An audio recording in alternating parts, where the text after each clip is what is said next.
The lightning struck so close to Thomas Hawkins' ranch house that it shook the coffee cup right out of his hands. He'd been watching the storm roll across the Wyoming plains for an hour, counting the seconds between thunder and flash, when he saw something that made his blood freeze. A figure collapsed on the muddy road leading to his property, small, motionless, getting pounded by rain that felt like bullets from the dark sky. Thomas grabbed his rain slicker and ran into the storm, his boots splashing through puddles that had formed in minutes. What he found lying face down in the mud would change everything he thought he knew about the land he'd called home for 15 years. She couldn't have been more than 17. Native American, with long black hair plastered to her head and clothes that looked hand-sewn from materials he didn't recognize. Blood mixed with rainwater streamed from a deep gash on her forehead. Her breathing was shallow and irregular. Thomas had seen enough injured animals to know she was in serious trouble. He scooped her up carefully, surprised by how light she felt, and carried her back to his house through wind that threatened to knock them both over. Thomas had been living alone since his partner died in a riding accident 3 years ago. The ranch was profitable enough to keep him fed and pay the bills, but lonely enough that he'd started talking to his horses like they were people. He was 42 years old, built like the former rodeo rider he'd been, with hands that knew how to gentle spooked animals and mend what was broken. The nearest neighbor was 8 miles away. The nearest hospital was 40 miles of bad road that would be impossible to navigate in this storm. Inside his kitchen, under the bright overhead light, Thomas could see the full extent of her injuries. The head wound was the worst, but there were also scrapes on her arms and legs, like she'd been dragged across rough ground. Her clothes were torn, but not in a way that suggested violence. More like she'd been running through thick brush for a long time. There was something clutched in her right hand so tightly that Thomas had to gently pry her fingers open to see what it was. A small piece of carved bone with symbols he couldn't read. Thomas had basic first aid training from his rodeo days. He cleaned the head wound carefully, applied butterfly bandages to hold it closed, and checked for signs of concussion. Her pupils responded to light normally, no obvious broken bones. But she remained unconscious even after he'd gotten her warm and dry. He made up Emma's old bed in the spare room, the one that still smelled faintly of the lavender soap she'd loved. He left the door open so he could hear if the girl woke up. The storm raged all night. Thomas sat in his kitchen drinking coffee and wondering what he'd gotten himself into. The girl looked young enough to have family searching for her, but there were no reservations close enough for someone to walk from, especially in weather like this. The nearest tribal lands were over, 60 miles away. How had she ended up collapsed on his road in the middle of nowhere? And why had she been clutching that carved bone like her life depended on it? Around dawn, the wind finally died down, and the rain became a steady drizzle. Thomas checked on the girl, who was still sleeping but looked more peaceful. Her color had improved, and her breathing was stronger. He decided to let her rest while he did his morning chores. The horses needed feeding, and the storm had probably damaged fencing that would need repair. He put on his work clothes and stepped outside. Into the gray morning light, that's when he saw them. 7 figures standing motionless around the perimeter of his property. Native American men, adult and armed with what looked like traditional weapons. They weren't threatening exactly, but they weren't friendly either. They were just watching, waiting like sentinels posted to guard something precious. Thomas felt his heart rate spike. He'd helped an injured girl, and now it seemed like her people had come looking for her. But how had they found his ranch so quickly, and why weren't they demanding to see her or asking questions? Thomas raised his hand in what he hoped was a peaceful greeting. None of the men responded. They just stood there in the drizzle, silent as stones, their eyes never leaving his face. The message was clear, even without words.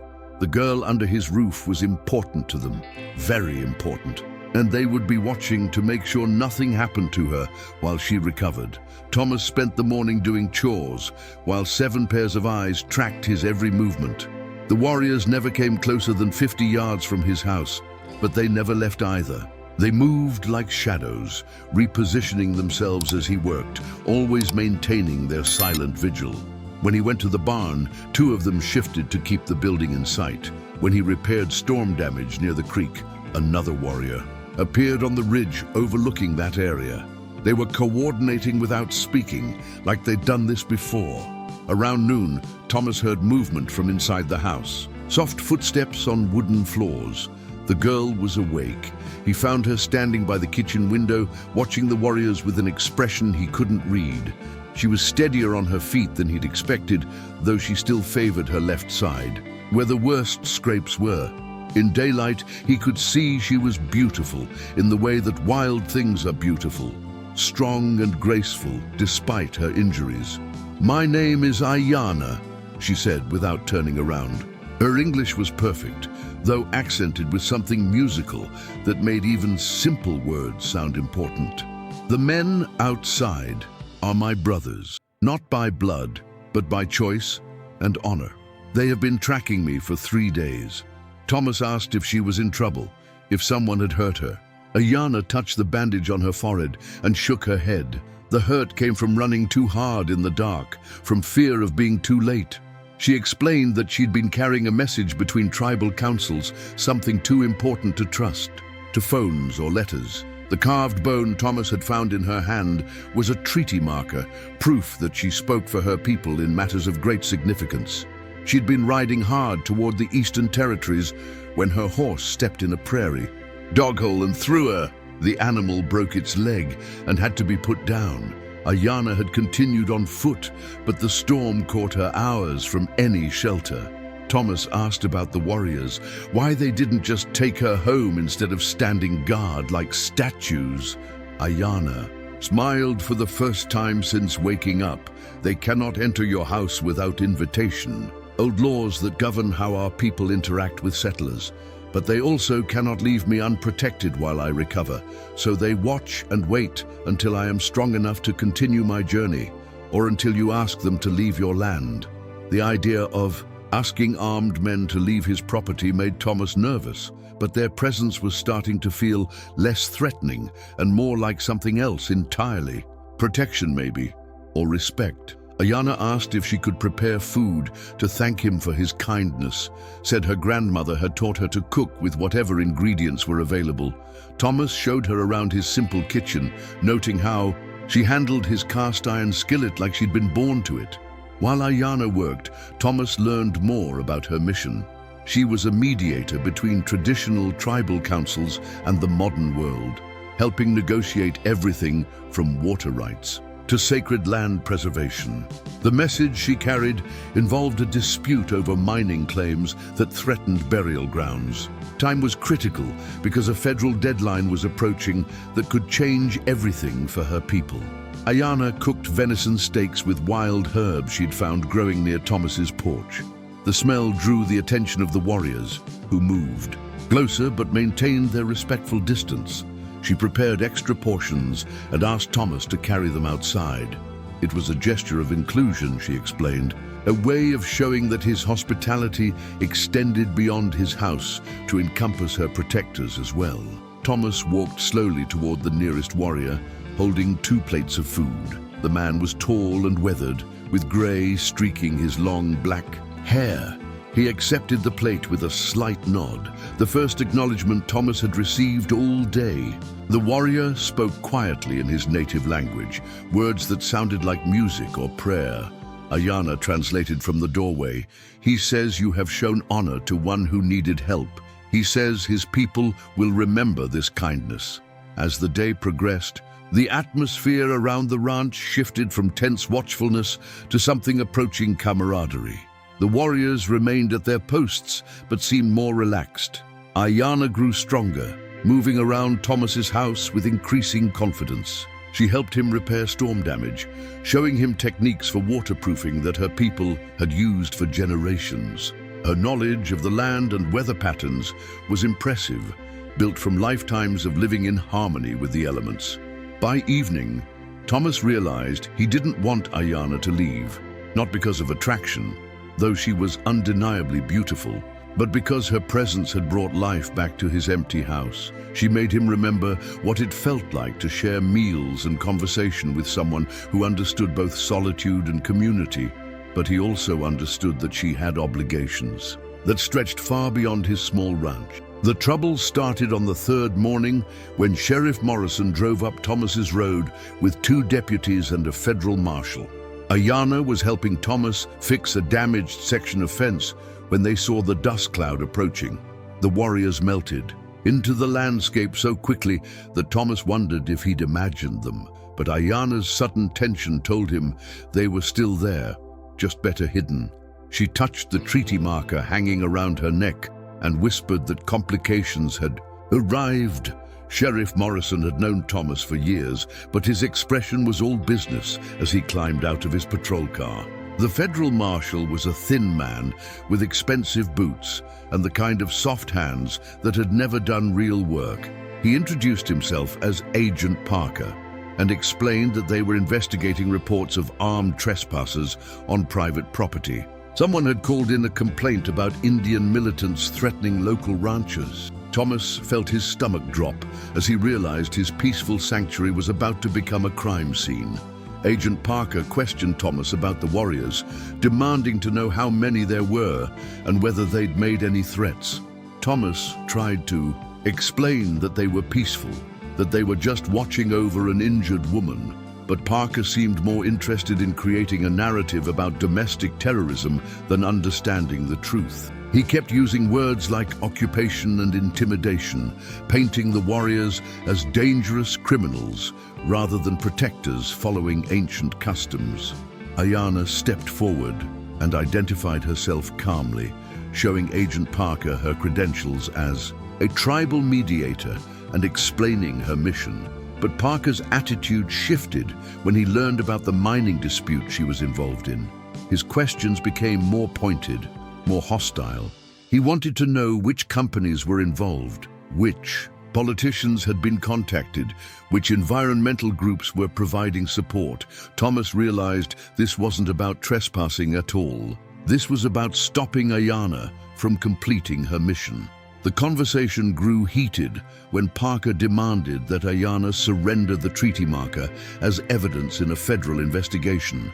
She refused, explaining that the artifact was sacred and that taking it would violate multiple federal laws protecting Native American religious freedom. Parker threatened to arrest her for obstruction of justice. Thomas stepped between them, his own anger finally boiling over. This was his land, his guest, and his choice about who was welcome here. That's when the warriors reappeared. Not all at once, but gradually, like morning mist taking shape. They emerged from behind buildings, from tall grass, from places where no one should have been able to hide. 7 became 9, then 12, then more. They formed a loose circle around the federal agents, not threatening but unmistakably present. Agent Parker's hand moved toward his weapon, but Sheriff Morrison grabbed his wrist and shook his head. Starting a gunfight with Native American warriors on private property would create a political nightmare that would end all their careers. Ayanna spoke quietly to the lead warrior in their native language. Thomas caught fragments that sounded like negotiations or instructions. The warrior nodded and replied in English, his voice carrying the authority of someone accustomed to command. He told Agent Parker that his people had committed no crimes and had permission from the landowner to be present. He suggested that the federal government might want to focus on the real criminals who were trying to destroy sacred sites for profit. The standoff continued for an hour. Parker made phone calls to his superiors while the warriors waited with the patience of people who had nowhere more important to be. Ayanna used the time to explain to Thomas how mining companies often used federal agencies to harass tribal mediators, hoping to delay negotiations past critical deadlines. The burial grounds she was trying to protect contained artifacts dating back thousands of years. Once the mining started, that history would be lost forever. Sheriff Morrison finally convinced Agent Parker to leave without making any arrests. The mining dispute was a civil matter that belonged in federal court, not a criminal investigation. but Parker warned Thomas that harboring fugitives could result in serious charges. Thomas replied that he was harboring guests and that anyone who didn't like it could get off his land. The federal cars disappeared down his road in another cloud of dust, but Thomas knew they'd be back. Ayanna watched them go with obvious relief, but also sadness. She told Thomas that her presence was bringing danger to him and his property. The mining companies had more resources and patience than most people realized. They would keep escalating until they got what they wanted, or until someone got hurt. She said it was time for her to leave, to continue her journey before more complications arose. Thomas wouldn't let Ayanna leave alone. He hitched up his horse trailer and loaded his best mare while the warriors watched with what might have been approval. If mining companies were using federal agents to intimidate tribal mediators, then Ayanna needed backup that couldn't be easily dismissed or arrested. A local rancher escorting a diplomatic envoy was harder to spin as criminal activity than a lone Native American woman traveling with armed guards. The drive to the federal courthouse in Cheyenne took 6 hours through country that grew more civilized and less honest with every mile. Ayanna rode in Thomas's truck while the warriors followed at a distance in vehicles that seemed to appear from nowhere. Thomas had stopped questioning how her people managed their logistics. They operated on a level of coordination and planning that made his ranch management look simple by comparison. At the courthouse, Ayanna met with federal mediators, environmental lawyers, and representatives from 3 different tribal councils. Thomas waited in the hallway, watching important-looking people hurry past with briefcases and serious expressions. Through the conference room windows, he could see Ayanna presenting her case with the treaty marker as evidence of her authority to speak for her people. She looked small, surrounded by suits and legal documents, but her voice carried clearly. Whenever the door opened, the negotiations lasted 2 days. Thomas stayed in a cheap motel near the courthouse, eating truck stop food and wondering what he was doing so far from his ranch. But every evening, Ayanna would find him and update him on the progress. The mining company was fighting hard, using legal technicalities and bureaucratic delays to wear down their opposition. But the tribal councils had been preparing for this battle for years. They had documentation going back generations, proof of burial sites and sacred ceremonies that predated any mining claims. On the final day, something shifted. Thomas could see it in Ayanna's posture when she emerged from the conference room. The mining company had agreed to a compromise that would protect the most sacred sites while allowing limited extraction in other areas. It wasn't everything her people wanted, but it was enough to preserve what mattered most. The treaty marker had been officially recognized as valid evidence of tribal authority, setting a precedent that would help other communities facing similar threats. Outside the courthouse, the warriors appeared one final time, not as guards or protectors, but as witnesses to a job completed. The lead warrior approached Thomas and spoke in English, his words carefully chosen and deeply felt.